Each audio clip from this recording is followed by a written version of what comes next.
দর্শক, channel S ডিজিটালে সবাইকে স্বাগতম। সাথে আছে আমি মোহাম্মদ আশরাফ। দর্শক, আমি এই মুহূর্তে আছি বাঁশখালী উপজেলার পুকুরিয়াস্থ বেলগো চা বাগানে। দর্শক, আমার বাংলাদেশের কয়েকটি পর্যটন এলাকার মধ্যে বাঁশখালী বেলগো চা বাগান অন্যতম একটি স্থান। দর্শক, এই চা বাগানটি সিটি গ্রুপ কর্তৃক পরিচালিত হয়। এই চা বাগানে অনেক শ্রমিক তারা সকাল থেকে বিকেল অবধি তারা এই চা বাগানে বিভিন্ন কাজ পরিচর্যা করে, এমনকি চা উত্তোলনের যে পাতা, এই উত্তোলনগুলি করে সৌন্দর্য অনুভব হয়। এমনকি এই চা বাগানের বিভিন্ন দেশের বিভিন্ন প্রান্ত থেকে এই চা ভ্রমণ পিপাসুরা এই চা বাগানে এসে, পর্যটকরা এসে এখানে ভিড় করে প্রদর্শনে এসে কথা বলে জানতে পেরেছি এই সিজনটা অফ সিজন, তাদের অফ সিজন। তবে প্রতিদিন তারা বসে না থেকে তারা যে বাগানের পরিচর্যা থেকে শুরু করে চা উত্তোলনের কাজ তারা করে যাচ্ছে। এখানকার যারা শ্রমিকরা আছে তা থাকার বাসস্থান নির্মাণ করে দিয়েছে, এমনকি তাদের যারা ছেলে মেয়েরা আছে তাদের জন্য এখানে পড়ার জন্য স্কুল নির্মাণ করেছে।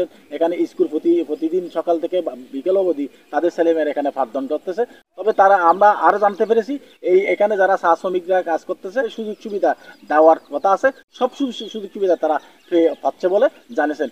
বিস্তারিত চা শ্রমিক এবং যারা বাগান কর্তৃপক্ষ আছেন তাদের সাথে চলুন কথা বলে জেনে আসি।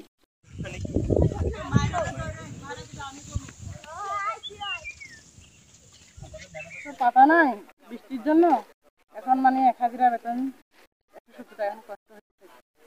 সিজন আবার কষ্ট হয় না, ছেলে মেয়ে আর স্বামী। আপনাদের মূলত এটার উপরেই তো নির্ভরশীল, চলতে পারেন।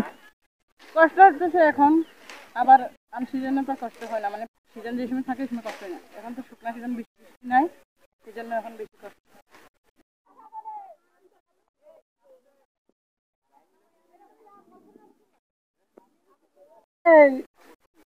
আমাদের এখন তো হাজিরা নিরিখ তো নাই, এখন কষ্ট মষ্ট করে আমরা চলি। বাসা কে কে আছে? মেয়েরা আছে, ছেলে মেয়েরা আছে। আমরা ডেইলি কয় কেজি করতে পারেন, তুলতে পারেন? এখন নিরিখ নাই, এখন হাজিরা। এখন মানে সারাদিনই 255 টাকা। এভাবে সংসার চলে? কি করবো, এটা দিয়ে তো চলি।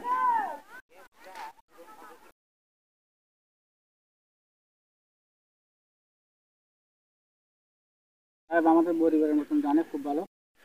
বাবুরাও ভালো, সবাই ভালো। আজকে কাজ করতেছেন কয় বছর থেকে? এই 8 বছর রানিং চলতেছে আর কি।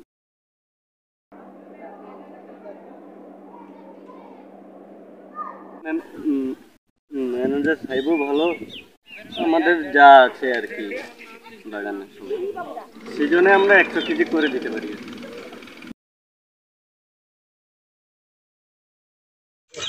তো এখন তো সিজন না, মানে সিজনের সময় আমরা লোহাগাড়ার থেকে এখানে এসে অনেক ভালো লাগতেছে, কিন্তু এখানে আরো কি কাজের প্রয়োজন আছে। এখানে মানে এগুলো অনেক পরিষ্কার করলে আরো অনেক ভালো লাগবে। উন্নয়নের ক্ষেত্রে এই শিল্পটা, চা শিল্প খুব যথেষ্ট একটা অবদান রাখে। তারও ধারাবাহিকতা আমাদের বাঁশখালী বেলগাঁও চা বাগান একটা উৎপাদনশীল এলাকা। এখান থেকে অনেক চা উৎপাদন হয়। এই উৎপাদিত চাগুলো বিভিন্ন জায়গায় এখান থেকে সাপ্লাই দেওয়া হয়। আর যারা আমি এখানে এসে বিশেষ করে যেটা দেখলাম, এখানকার চা শ্রমিকরা চা পাতা উত্তোলনের যে একটা দৃশ্য আমি দেখলাম, এটা দেখে আমার খুব ভালো লাগলো। আর তাদের কাছ থেকে আমরা যেটা জানতে পারলাম, তারা এখানে কাজ করে খুব স্বাচ্ছন্দ্য বোধ করছে। এই কারণে বিভিন্ন অন্যান্য চা বাগান যেগুলো রয়েছে এগুলোতে কাজ করতে গেলে তাদের সাথে বিভিন্ন অফিস স্টাফের সাথে বা ব্যবস্থাপক যিনি থাকেন ওনার সাথে শ্রমিকদের মধ্যে একটা গ্যাপ থেকে যায়, তাদের সাথে অনেক সময় বিভিন্ন কারণে দ্বন্দ্ব থেকে যায়। কিন্তু আমরা এখানকার চা বাগানের চা শ্রমিকদের সাথে কথা বলে যেতে জানতে পেরেছি, তারা বলতেছে যে এখানকার বেলগাঁও চা বাগানের যিনি ব্যবস্থাপক রয়েছেন জনাব আবুল বশর সাহেব, ওনার সাথে তাদের সম্পর্কটা একদম ফ্যামিলির সদস্যের মতো। তিনি চা শ্রমিকদের সাথে যে কথাবার্তা বলেন, যে আচরণ করেন, সেটা স্টাফদের সাথে একইভাবে আচরণ করেন।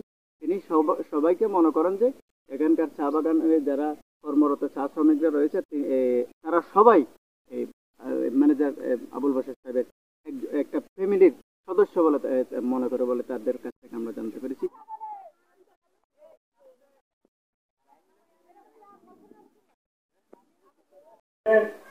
চায়ের অবস্থা খুব খারাপই যাচ্ছে। জানুয়ারি থেকে এই মার্চ এপ্রিল পর্যন্ত আমাদের প্রোডাকশন খুবই কম। তার কারণটা হচ্ছে যে বৃষ্টি মানে প্রায় 6 মাস বৃষ্টি নাই। কৃষি চাটা হচ্ছে একটা কৃষি নির্ভর, এই কৃষি নির্ভর প্রোডাকশন যদি সঠিকভাবে বৃষ্টিপাত না হয় তাহলে প্রোডাকশন ঠিক মতো হয় না। তারপরেও যেহেতু আপনারা তো দেখছেন এখন এই এপ্রিল মাসেও আমাদের চা বাগানে যে পরিমাণ সবুজ এবং চা পাতা থাকা দরকার ছিল সে শ্রমিকদেরকে, তারপরেও আমাদেরকে শ্রমিকদের তাদের বেতন ভাতা, তাদের যে সুযোগ সুবিধা সবকিছুই কিন্তু আমাদের বহন করতে হচ্ছে এবং টাইমলি আমাদের যে তাদের বেতন বোনাস যা যা একটা সুযোগ সুবিধা এটা কিন্তু সারা বছরই থাকে। আমার এখানে প্রোডাকশন থাকুক আর না থাকুক, জানুয়ারি ফেব্রুয়ারি মার্চ এপ্রিল এই 4 মাস কিন্তু সাধারণত প্রোডাকশন থাকে না। তারপরেও তাদের বেতন সবকিছু চালিয়ে যেতে হয়। এরপর যে এপ্রিল মে জুন জুলাই দিকে প্রোডাকশন ধীরে ধীরে শুরু হয়, তখন আমাদের চা বাগানের যে সবুজ পাতা সবকিছুই ধীরে ধীরে প্রোডাকশন বাড়তে থাকে এবং চা বাগানের শ্রমিকদের মাঝেও তখন একটা উদ্দীপনা সৃষ্টি